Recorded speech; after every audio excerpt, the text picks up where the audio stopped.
एक गांव में एक प्रसिद्ध मूर्तिकार था जिसका नाम रघु था। रघु की मूर्तियां इतनी जीवंत लगती थीं कि उन्हें देख लोग अचंभित रह जाते। लोग कहते थे कि रघु की मूर्तियों में जान बसती है, परंतु रघु स्वयं इस बात को सदा विनम्रता से नकार देता। उसे लगता कि वह केवल अपनी साधना का कार्य कर रहा है। उसकी मूर्तियों में प्राण फूंकने की शक्ति केवल भगवान की ही हो सकती है। रघु के पास एक नौजवान आया जो उसकी कला से बहुत प्रभावित था। वह मूर्तिकला सीखना चाहता था और इसलिए उसने रघु से विनती की कि वह उसे अपना शिष्य बना ले। रघु को उसकी लगन देखकर बहुत प्रसन्नता हुई और उसने उसे अपना शिष्य बना लिया।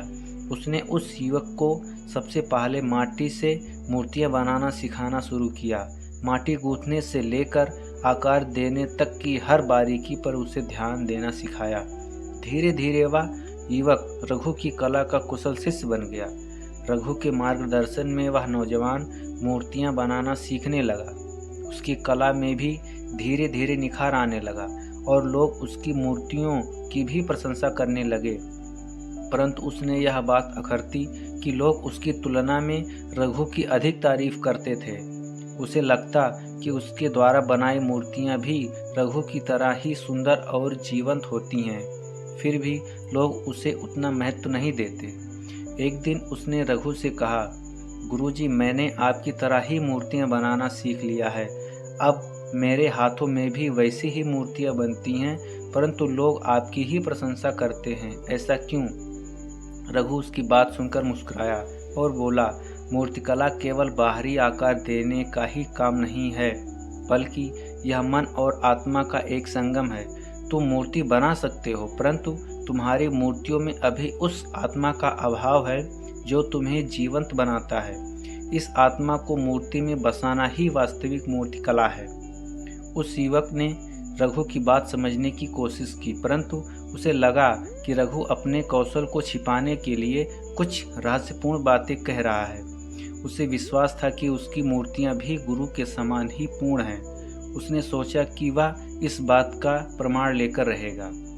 अगले दिन वह गुरु की अनुपस्थिति में अपनी बनाई हुई मूर्ति में एक को गुरु के स्थान पर रखकर स्वयं देखने के लिए छिप गया।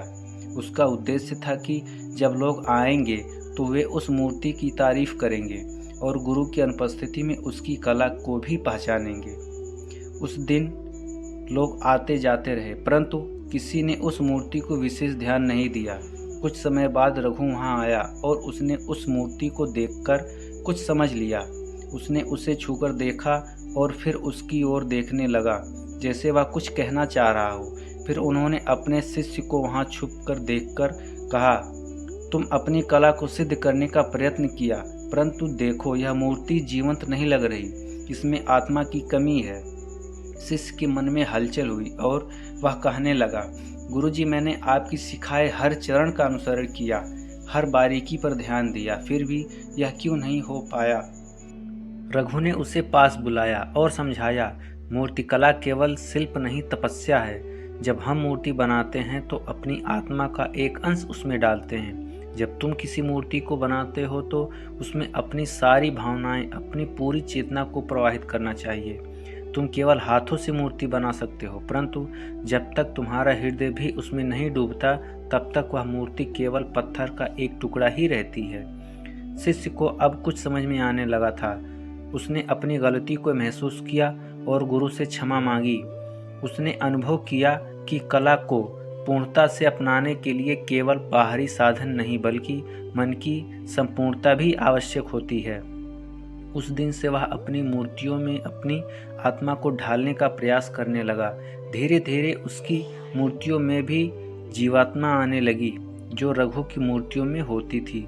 लोग उसकी मूर्तियों को भी अब श्रद्धा से देखने लगे। रघु ने अपने शिष्य की लगन और समर्पण देखकर प्रसन्नता से कहा, अब तुम्हारी कला पूर्णता की ओर बढ़ रही है। याद रखना, सच्ची कला वही है जिसमें कलाकार अपने अस्तित्व का अंश डाल दे। तभी वह मूर्ति केवल पत्थर की नहीं रहती, बल्कि उसमें जीवन का संचार होता है। इस तरह उस शिष्य ने केवल मूर्तिकला ही नहीं, बल्कि अपने जीवन में भी कला का वास्तविक अर्थ समझ लिया। रघु का यही संदेश था कि सच्ची कला आत्मा की आवाज़ है, जो केवल शिल्प नहीं बल्कि साधना का प्रतिफल है। बहुत बहुत धन्यवाद।